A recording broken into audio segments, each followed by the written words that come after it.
కెరీర్స్లో మీరు 100 రకాల ముందుకెళ్ళొచ్చు. Unique courses ఉన్నాయి. యూనిక్ సాఫ్ట్వేర్ చేస్తే తొందరగా ఫారెన్ వెళ్ళొచ్చు అనేటువంటి దాంతో అట్లా కావచ్చు. రకరకాలుగా మోటివేట్ అయ్యే పిల్లలంతా కూడా బాగుంటుంది, ఎలా ప్రిపేర్ అయితే బాగుంటుంది, ఆ కెరీర్ అనేది ఇవ్వడానికి వచ్చిన వాళ్ళందరూ ఎక్స్లో పాయింట్అవుట్ చేసుకొని మీరు ఫాలో అయితే స్టేజ్ మీద ఉన్న చార్టర్డ్ అకౌంటెంట్ కంటే మీరు ఇంకా ది బెస్ట్ ప్లేస్లో ఉంటారు. ఓపెన్గా చెప్పాలంటే మనం కూడా బయటకి మోటివేషన్లో పంపడం జరుగుతుంది. బట్ ఇంత అవేర్నెస్ ప్రోగ్రామ్ని నాకు తెలిసి మన ఓల్డ్ కరీంనగర్ డిస్టిక్లో కూడా ఎవరు సిఏ మీద ప్రోగ్రామ్ని ఆర్గనైజేషన్ చేసే కౌన్సిలింగ్ చేసే ప్రోగ్రామ్ ఇవ్వలేదు. అది ఫస్ట్ టైం అని చెప్పేసి నేను థింక్ చేస్తున్నాను. సో దీన్ని మీరు ఎంకరేజ్ చేసుకోవాలి. ఇంటర్లో ఏ గ్రూప్ తీసుకున్నా కూడా సిఏ కావడానికి ఛాన్స్ ఉంటుంది. మేజర్గా ఎంఈసీ పిల్లలకు చాలా బెనిఫిట్ ఉంటుంది. ఎంఈసీ పిల్లలు జగిత్యాలలో కూర్చొని సిఏలో ఉన్న 3 స్టేజెస్లో సిఏ ఫౌండేషన్ని జగిత్యాల నుంచి క్రాక్ చేయొచ్చు. శ్రీ చైతన్య కాలేజ్ నుంచి కూడా చాలామంది క్రాక్ చేస్తున్న పిల్లలు ఉన్నారు first layer. But second layer, third layer అనేది కొంచెం టఫ్ ఉన్న ఒక ప్లాన్లో వెళ్తే దాన్ని ఫ్యూచర్ ఎట్లా ఉంటుందో మీరు తెలుసుకోగలిగితే మీరు ఆ కోర్స్ కోసం పాటుపడే డే అనేది ముందు ఉంటుంది. నాకంటే ఎక్కువ ఇక్కడ ఉన్న సిఏ చార్టర్డ్ అకౌంట్స్ మెంబర్స్ ఉన్నారు, వాళ్ళు ఇంకా క్లియర్గా చెప్తారు. సో ప్రత్యేక ధన్యవాదాలు తెలియజేస్తున్నాను. Thank you.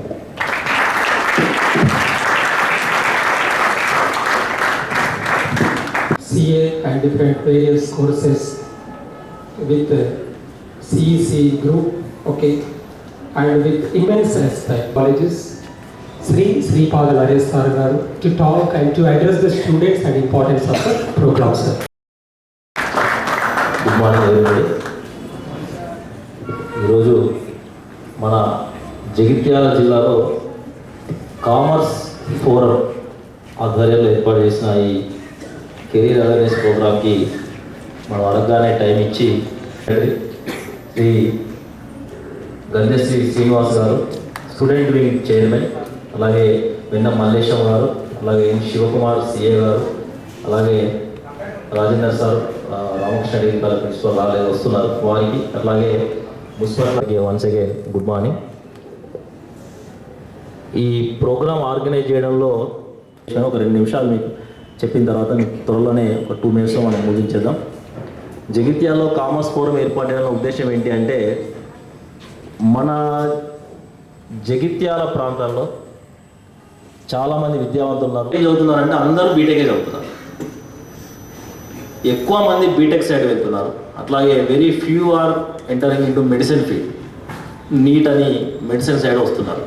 కానీ మన భారతదేశంలో ఎక్కువగా ఉద్యోగ అవకాశాలు ఇచ్చేటువంటి రంగం, ఎక్కువ శాతం సెల్ఫ్ ఎంప్లాయ్మెంట్ ఇచ్చే రంగం, ఎక్కువ శాతం ఉద్యోగాలను ఇస్తూ మనం సెల్ఫ్గా ఎర్న్ చేసే అవకాశం ఇచ్చేటువంటి రంగాలు ఏమైనా ఉన్నట్టే అది కామర్స్ రంగం. అందులో సర్వీస్ సెక్టార్ ఎక్కువగా ఇస్తుంది, అందులో కామర్స్ సెక్టార్ ఎక్కువగా ఇస్తుంది.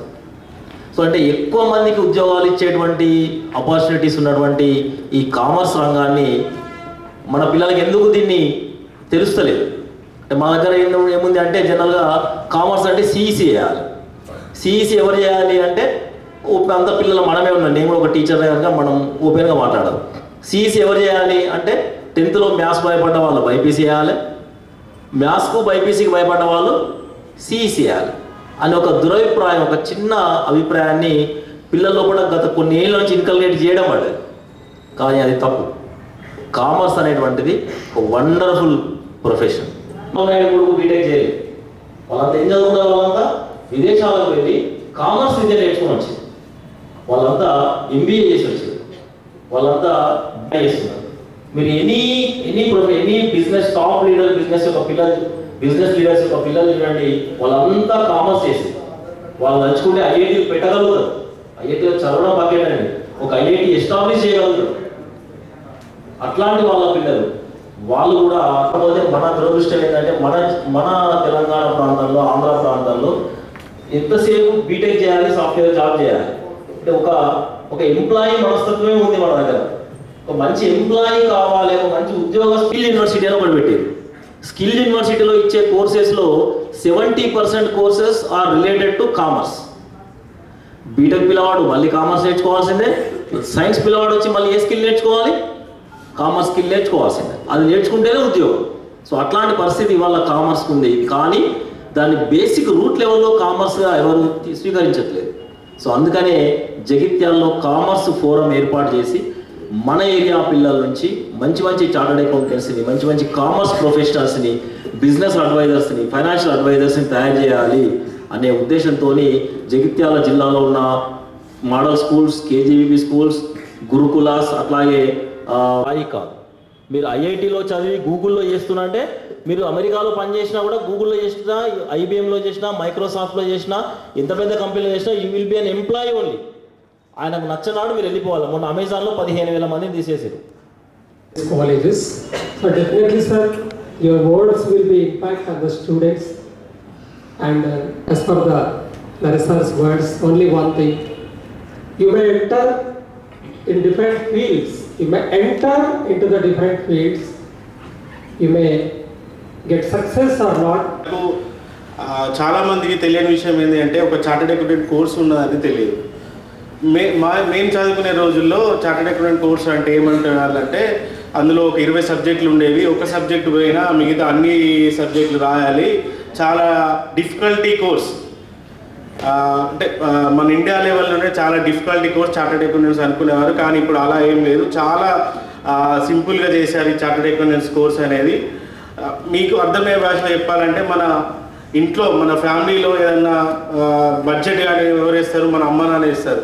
అదే పెద్ద పెద్ద బ్యాంకులు కానీ కంపెనీస్ కానీ వాళ్ళకు బడ్జెట్ వేయాలన్నా, వాళ్ళ యొక్క సేవింగ్స్ ప్లాన్ చేయాలన్నా ఒక తెలివైన వ్యక్తులు కావాలి. ఆ తెలివైన వ్యక్తులు ఎవరంటే మన చార్టెడ్ అకౌంటెంట్స్. ఈ చార్టెడ్ అకౌంటెంట్స్ ఏంటి అంటే ఒక వెల్త్ డాక్టర్. మనకి ఏదైతే మనకు ఆరోగ్యంకి సంబంధించిన ఏదైనా డాక్టర్ ఏదైనా సమస్య ఉంటే ఎలా పరిష్కరిస్తారో, మన ఫైనాన్షియల్కి సంబంధించిన ఏదైనా ప్రాబ్లమ్స్ ఉన్నా, ఫైనాన్షియల్ బడ్జెటింగ్ కానీ, ఫైనాన్షియల్ ప్లానింగ్ కానీ, మన ఈ ఫైనాన్షియల్ డాక్టర్ ఎవరంటే చార్టెడ్ అకౌంటెంట్స్ అని జనరల్గా చెప్తారు. మనకి అంటే ఈ జగిత్యాల్లో మీకు అంటే నా పేరు తెలియకపోవచ్చు కానీ నేను Shekhar Reddy, I'm renowned chartered accountant. నేను ఒక చిన్న మారుమూల ప్రాంతం నుంచి, మాది వెమ్లవాడ అనుపుర గ్రామంలో, నేను జెడ్పిహెచ్ఎస్ స్కూల్లో అప్ టు 10th వరకు చదివాను. తర్వాత వచ్చేసి అప్పుడు ఒక ఇంటర్లో ఒక స్టూడెంట్ నాకు ఒక ఛాలెంజింగ్ కోర్స్ ఉంది, మీరు చేయగలుగుతారా అంటే అప్పుడు నాకు అంత తెలీదు. గవర్నమెంట్ స్కూల్ తెలుగు మీడియం, అప్పుడు ఛాలెంజింగ్ కోర్స్ ఉందంటే ఛాలెంజింగ్ తీసుకోవడం నాకు కొంచెం సరదా అన్నట్టు. సో అప్పుడు మేము 2005-6లో విజయవాడ వెళ్ళి, సేమ్ ఇలాంటి కెరీర్ కౌన్సిలింగ్ ప్రోగ్రామ్ విజయవాడలో జరుగుతుండే. మేము ట్రైన్లో వెళ్ళి విజయవాడలో వెళ్ళి అక్కడ ఒక 3 hours మోటివేషన్, సేమ్ ఇదే విధంగా కానీ ఒక 3000 మెంబర్స్ అంటే all over the Telugu states అప్పుడు విజయవాడకు వచ్చిర్రు. అప్పుడు ఒక ఆలోచన విధానం నన్ను ఈరోజు ఈ స్టేజ్లో ఉంచగలిగింది. ప్రజెంట్ అంటే మీకు ఎగ్జాంపుల్ చెప్పాలి అంటే సార్ ఉన్నట్టు నాకు మన జగిత్యాల ఎమ్మెల్యే గారి క్లయింట్, మన అడిషనల్ కలెక్టర్స్ ఇద్దరు నా క్లయింట్సే. సో అంటే మీకు ఒక ఇప్పటివరకు ఉన్న జీవితం ఒక విధంగా ఉంటుంది. ఆఫ్టర్ చార్టెడ్ అకౌంటెంట్స్ ఇప్పుడు మీరు జనరల్గా మిడిల్ క్లాస్ కావచ్చు, బిలో మిడిల్ క్లాస్ కావచ్చు, అప్ టు ఇప్పటి వరకు మీరు ఏదైతే లైఫ్ ఉన్నదో ఆఫ్టర్ చార్టెడ్ అకౌంటెంట్స్ అనేది చాలా డిఫరెంట్గా అయిపోతుంది. ఒక హోదా కానీ, గౌరవం కానీ, మనీ పరంగా కానీ. ఇప్పుడు మీ చార్టెడ్ అకౌంటెంట్స్లో చూస్తే ఎవరైనా కూడా లాస్ అయిన వారు అనేది ఉండదు. మినిమం అంటే మినిమం వేజెస్ కానీ, ఇందులో ప్రతి సబ్జెక్ట్ ఒక చాప్టర్, ప్రతి చాప్టర్ కూడా ఒక ఎంప్లాయ్మెంట్. ఎగ్జాంపుల్ చెప్పాలంటే పోర్ట్ఫోలియో మేనేజ్మెంట్ అని ఉంటుంది, అకౌంటెన్సీ ఒక ఉద్యోగం వస్తుంది, మేనేజ్మెంట్ అనేది ఒక ఉద్యోగం వస్తుంది, క్యాపిటల్ బడ్జెటింగ్ అనేది ఒక ఉద్యోగం వస్తుంది. జనరల్గా అయితే ఇప్పుడు మీరు బీటెక్లో అంటే అందులో ఒక మన కోర్సెస్ ఉంటాయి, ECE, CEC, something, triple E అని.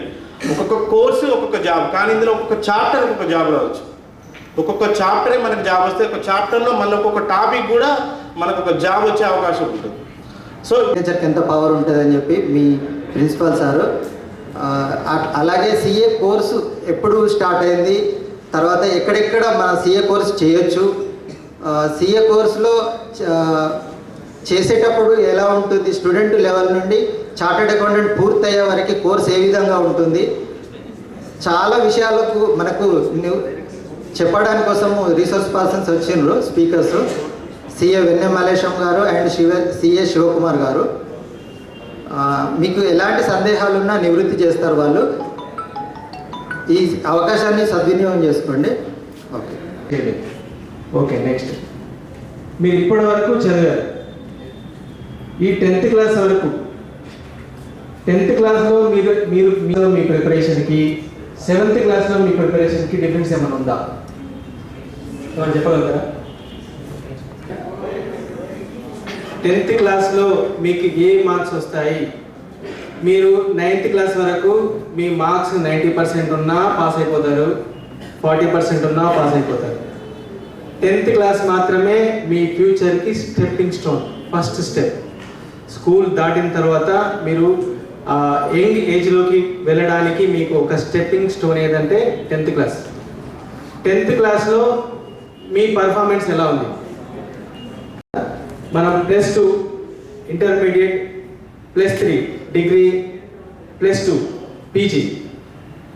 దీంట్లో ఏమవుతుందంటే నేను కాంప్లెక్స్ కడితే నా జగిత్యాల మున్సిపాలిటీలో ఉంది, మున్సిపల్ పర్మిషన్ తీసుకున్నాను. ఓకే, కాంప్లెక్స్ కట్టి మీరు ఏం చేసినారు? కిరాయి ఇచ్చింది. కిరాయి ఇస్తే మీకేం వస్తుంది? రెంట్ వస్తుంది. మరి రెంట్ ఎక్కడిది? ఎవరు ఇస్తున్నారు? వాళ్ళైతే చేస్తున్నారు. అయ్యా, నేను ఇప్పుడు మీ కామర్స్ కాలేజ్, మీ కామర్స్ కెరీర్ కౌన్సిలింగ్ కోసం నేను 180 days ఉంటుంది. అంటే ఆయన ఇన్కమ్ ఎంత? 80 లక్షల రూపాయలు. మన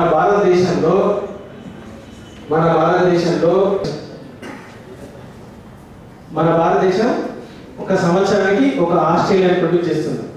140 కోట్ల జనాభాలో 1800. ఎందుకు అంటే మీకు వస్తున్న ఇన్కమ్, మీరు సంపాదిస్తున్న ఇన్కమ్ కంట